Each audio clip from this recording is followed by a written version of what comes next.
for again having us and taking your time out. If you can tell us about Ibn Battuta and whatever you researched on his accounts. Well, actually, I have not researched on Ibn Battuta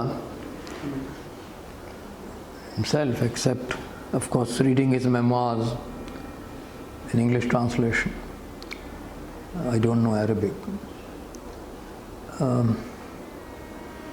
But I compared the translation with Arabic text because he has left a very important account of India in the first part of the 14th century.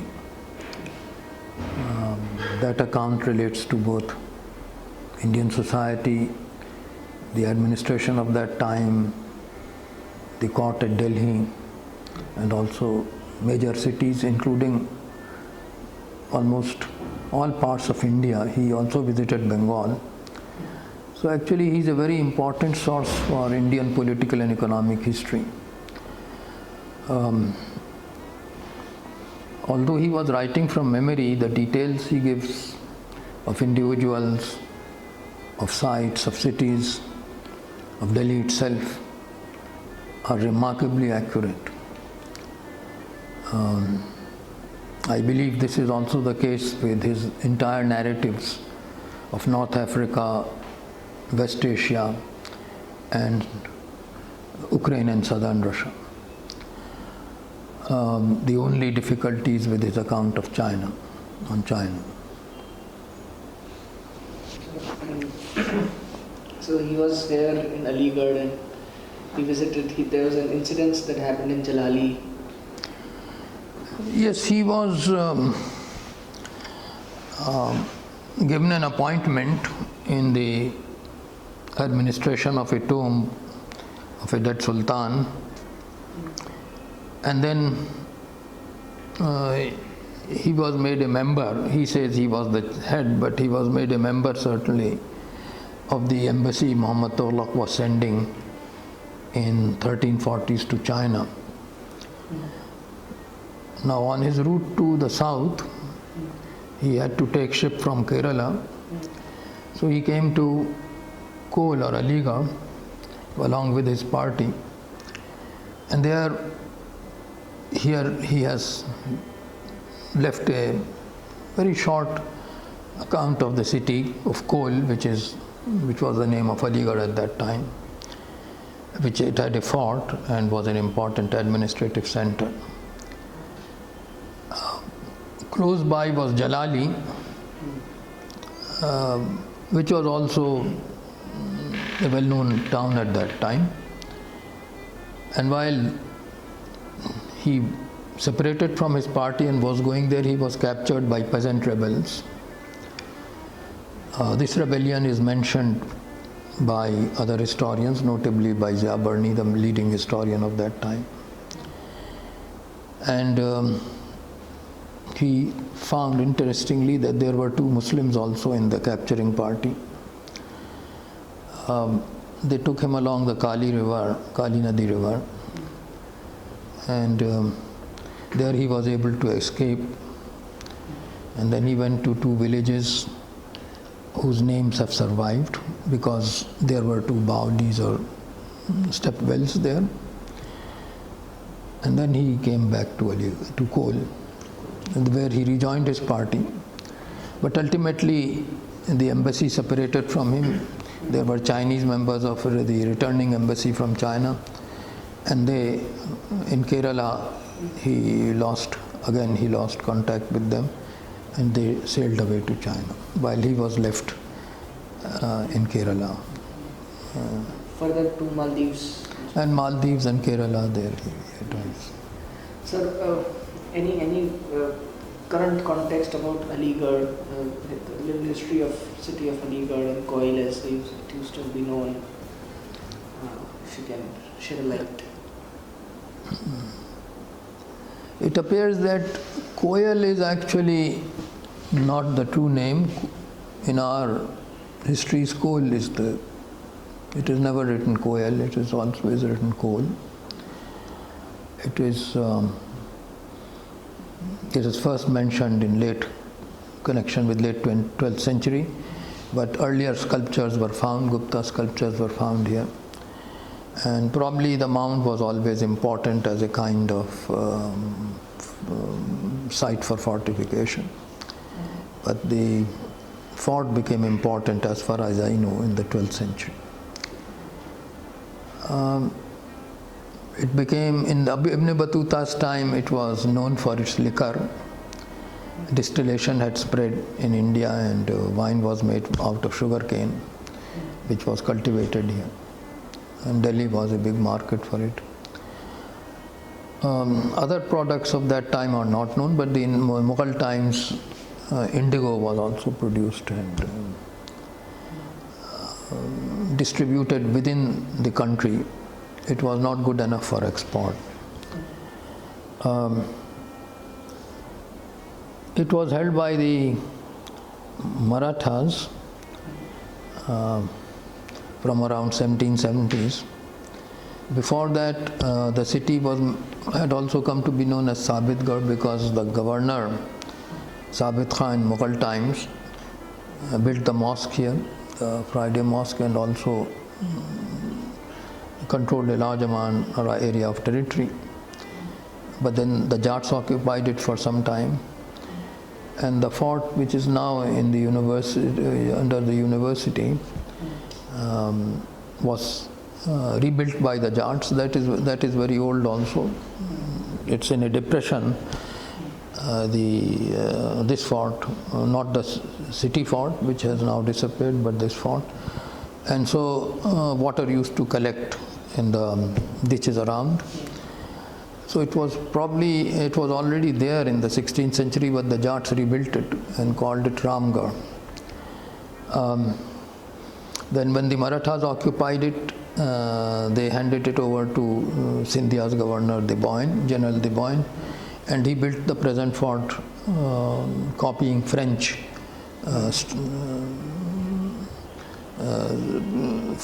form of fortresses, which could stand attack by shells, bursting shells. So you find brick walls? No, not brick wall, but earthen walls, large earthen ramparts. So the artillery might not break it, destroy it. In 1803, the English occupied it. They had a very bitter battle with the Marathas in 1803. The Marathas actually renamed the place Aligarh because of their alliance with Najaf Ali Khan, a politician in Delhi. So this is their name. This is the name given by the Sindhias to coal. But actually the name Aligarh belonged to this fort, which they had built or rebuilt. The city continued to be known as Coal, but after 1803 the English decided that the two names were too cumbersome, and therefore they renamed the city also as Aligarh. They transferred the name to the city. So the name Aligarh for the city is as recent as 1803, but before that it was Coal. Under the British it declined. During 1857 there were two very bitter occupations by the rebels and then reoccupation by the British. A very large number of Bengal Army sepoys and other rebels were hanged here. Much land was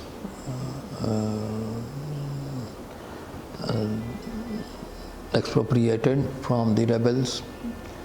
Many were sent to Andamans and was redistributed among those who were supposed to have remained loyal to the British government.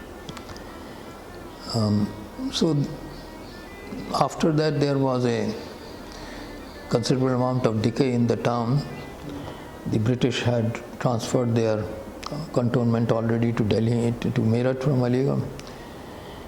But then a recovery began with the lock industry developing in late 19th century along modern lines. The modern locks are quite different from pre-modern locks in India. So kind of metal industry developed. Then there was a Norwegian farm which had an all India market, Caventer's Dairy, producing milk products and pork. And then the Mayo College was founded, the school in 1875, the college in 1877. And so educationally the town began to develop. It played a certain part in the freedom movement. There was considerable peasant mobilization, and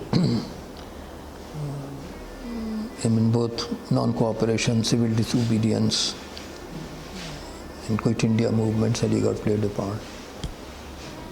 So coming back to Ibn Battuta, you think that the whole account is absolutely real, and so what is the most iconic thing which proves that it was absolutely real and he did travel? No, there is not one thing, but the whole host of things. When he goes to Central Asia, he describes rulers who were there actually at that time. And if you come to India, his description is 100% accurate in most matters. Ordinary people would not perhaps remember so well. Individuals, individual officers whom he met and so forth, his visit to Bahraich, his visit to Khajuraho, his description of Bengal, his very detailed description of Kerala, also of Gujarat. So these, and also his historical account of India which he heard in Delhi.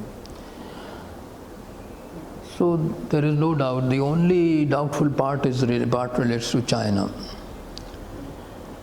because that apparently is based on information he was given when he was being prepared for the Chinese embassy to China. The major thing is that all the facts he gives about current politics in China were wrong. His description of how a Khan is buried, the emperor is buried, was true, but the whole ritual took place after his return from Asia to Morocco, and even when he was dictating, that event had not occurred. The Khan had not died. So obviously the ritual had been changed, because the Chinese do it they were very fond of established rituals, so they must have changed the ritual. Ibn Battuta must have been told about it by the Chinese members of the embassy, and he recorded it as if the Khan had already died and the funeral occurred. His account of the geography of China is also absurd. He particularly probably misunderstood what the ambassadors told him about the geography of China. But India and Central Asia and Western Asia is... And Africa. Africa is absolutely... Absolutely. Constantinople, everything is very accurate. So that's fantastic. He meets scholars whom nobody was in Egypt or Syria, and we know incidentally they were there and they wrote. So it was not possible for any person to collect so much information and such detailed information. By just being in one place. Only China is very dubious. Otherwise, absolutely perfect. Nice. Thank you, sir. One thing more I would like to say, that Ibn Battuta became known to Indian scholarship only in the 19th century. Nobody knew about him in India. To English reading people in 1860s through translation by Eliot and Dowson of Ibn Battuta's account of India.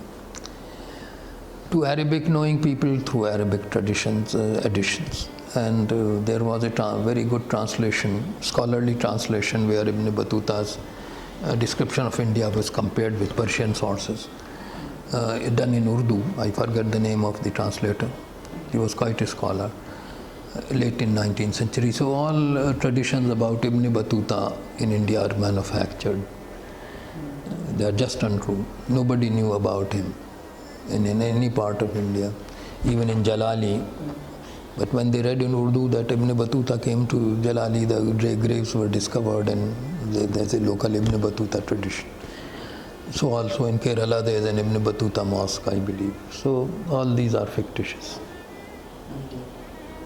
These happened when the literature was translated and Yes, I mean if you are interested in the manufacture of a legend, these things are very interesting. I'm not interested in that, but sir, I think it's been a great honor to speak to you.